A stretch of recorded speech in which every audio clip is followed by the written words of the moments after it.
Good morning, good afternoon, good evening, regardless of where you are. It's always a great time to study the gospel enlightened by Spiritism. Today we're going to cover chapter 85 of the book Our Daily Bread. What about the adulterer, which is based on John chapter 8, verse 4. Before we begin, I'd like to acknowledge Kardec Radio and thank Kardec Radio for opening up its many social media platforms for conversations just like this one. Before we begin, as always, let's start with our prayer. Thank you, Lord, for so many great things. Thank you for the day that we had today, regardless whether it was a day of joy or if it was a day of challenges. Everything is for our benefit, and everything will contribute to our moral progress and intellectual progress as well. May your peace be with us, inspire us, and give us strength so that we may follow the path of righteousness. So be it. Awesome. So again, today we're going to cover chapter 85 of the book Our Daily Bread, and the title is What About the Adulterer? And again, it's based on John chapter 8, verse 4. And it reads like this. They made her stand before the group and said to Jesus, Teacher, this woman was caught in the act of adultery. So that's a reference to the adulterous woman who was about to be stoned, and they present her to read Jesus and ask what should they do. Of course, it was a trap, and Jesus understood that it was a trap, because if he had agreed that the woman be stoned, he would be contradicting his own teachings. Conversely, if he indicated that if he opposed to the action, then he would go against the law of the land at that time. So it was very tricky. And of course, Jesus answers with a question. Whoever has no sin, cast the first stone. So quite an interesting passage here. And Emmanuel comments it in this manner. The case of the sinner taken by the multitude to Jesus involves significant consideration regarding the impulsiveness of man to perceive evil in others without observing it in himself. Amidst the reflections that the narrative suggests, we can identify the erroneous concept of unilateral adultery. So we see here that Emmanuel starts by indicating that in this passage here, we see that Jesus is referring the act of us projecting on others our defects, projecting on others the evil, and of course the evil that we see in ourselves, or I should say, pointing out the wrongdoing of others, the defects of our brothers and sisters, without taking into account our own shortcomings. And of course, he uses the term here unilateral adultery, and which is going to explain in the next paragraphs. Emmanuel continues here indicating that if the distressed woman had been surprised in the middle of the crime, then where was the adulterer that was not brought for judgment before the populace? Would she be the only one responsible? If there was a wound in the collective group requiring intervention in order to eradicate it, in what cave was the one who accompanied her hiding? So it's very interesting here again, this concept of unilateral adultery. So okay, so if she was a sinner, if the woman had committed adultery, of course she would not have done it by herself. So there was a man who would have been part of the act. In this case, at that time, it was a crime. So there was a man who was also part of the crime, but he was not the one who was pending an imminent execution. She was. So where was this individual? Where was he? So most likely there is a chance that he was hiding somewhere. And of course the poor lady was taking the full blame. So a lot of times we act like that, unfortunately. Sometimes we only see the defects of others as a unilateral situation, or we see someone else's defects, someone else's shortcomings, without taking the full context of what led that individual to make that mistake. And we are very unjust. Now, the good news is that no matter how unfair people are, unfair humans are, God is always just, and God always observes the whole picture. And of course, there's always our conscience. So even if, quote unquote, we get away with wrongdoing, we should rest assured that the laws of the universe will catch on with us, and there's going to be consequences. There's going to be consequences of the wrongdoings, of the acts that uh, the, the acts that we commit that hurt others, um, and also a lot of times the good deeds that we produce as well. A lot of times it happen both ways. Sometimes we might make mistakes and we're not quote unquote caught. And it might also happen that we do great deeds, some very good deeds that either go unrecognized or even in with through the whole turmoil of the situation, we might actually get even some blame and even be considered wrongdoers when in reality we're trying to do our best and we're doing the right thing. So, but regardless, God's justice prevails. One of the laws of the universe is the law of justice, charity, and love. Love, um, um, love, justice, and charity.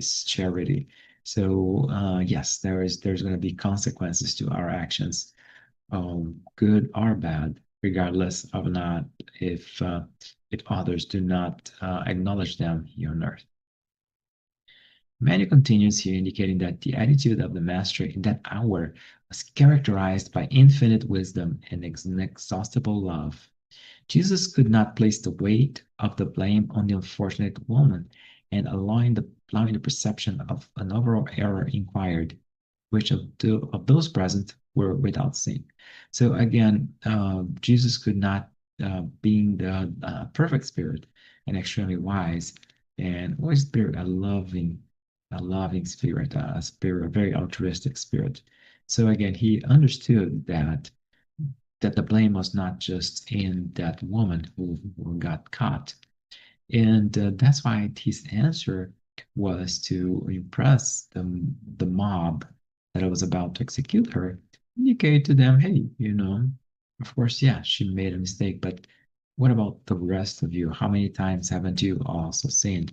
And how many times we might sin, we might make some terrible mistakes, and we think that they are of no consequence just because nobody saw it.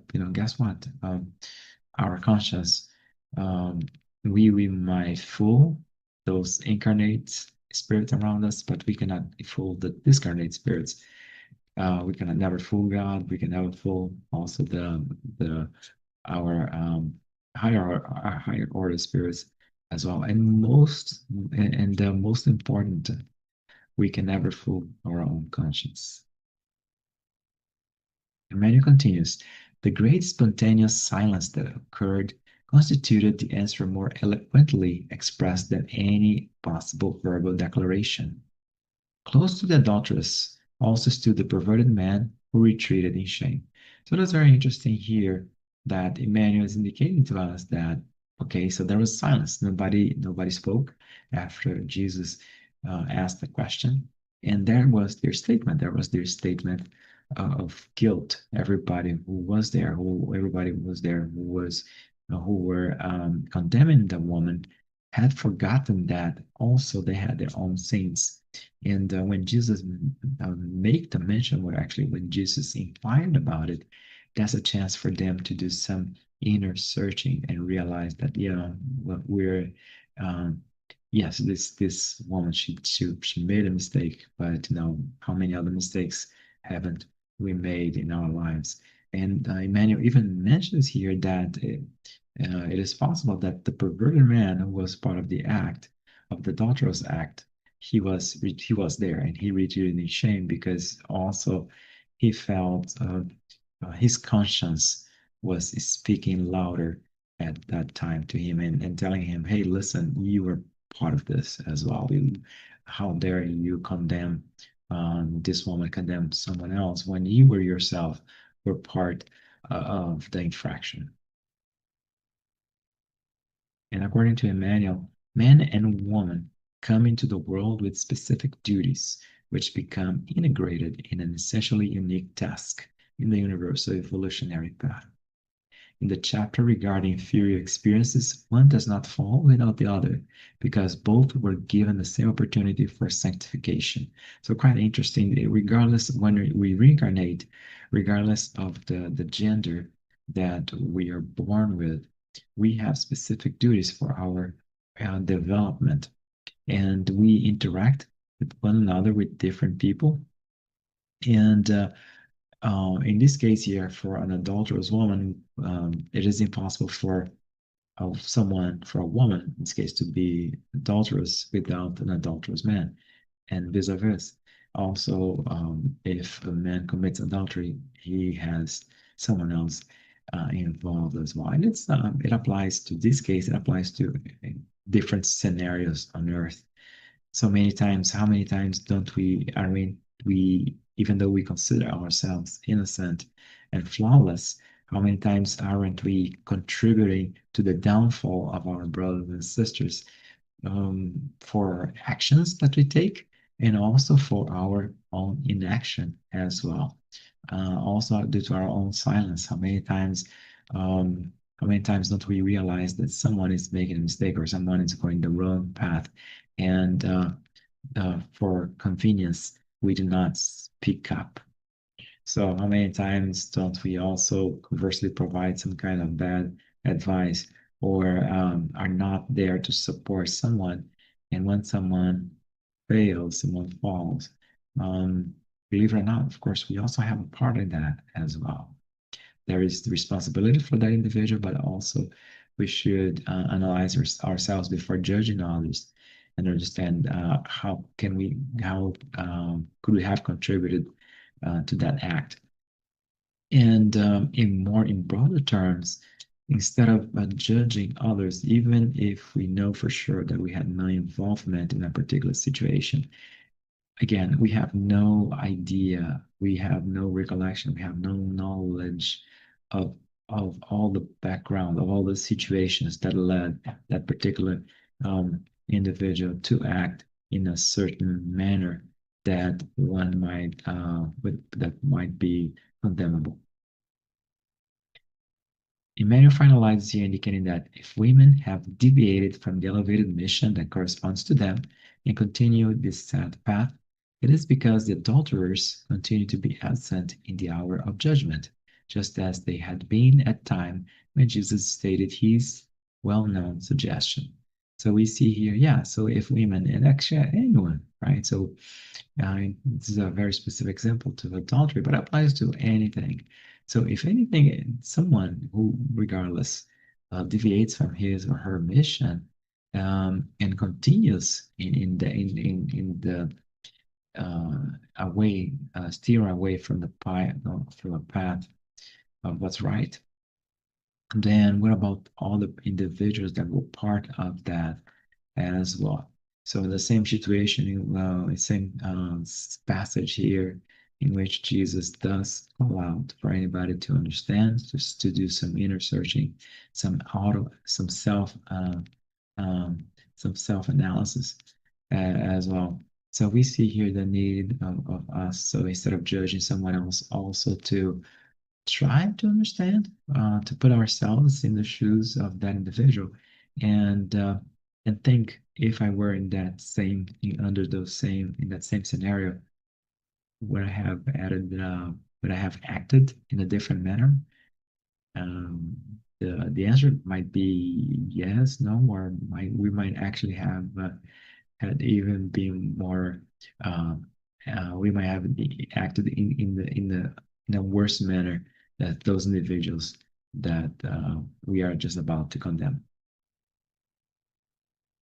So that's our conversation for today. I hope you like it. As always, if you like this presentation and any other presentations in Kardec Radio, make sure you click the little like button Also, make sure you follow or subscribe depending on the social media that you're using to Kardec Radio, so you are kept abreast of whenever conversations just like this one are are published. At this time, let's say our final prayer. Thank you, God. Thank you for so many great things. Thanks for the teachings of Jesus that remind us that everybody's fallible, that we all have opportunities to learn. And before we cast any stones, before we say any words, or we judge our brothers and sisters, it is important for us to also analyze what about us? What is it in us that needs to be improved? So instead of focusing our energy in condemning the acts of others, let us invest our time. Let's invest our efforts, recognizing our shortcomings and the opportunities that we have for self improvement. May your love be with us always. So be it.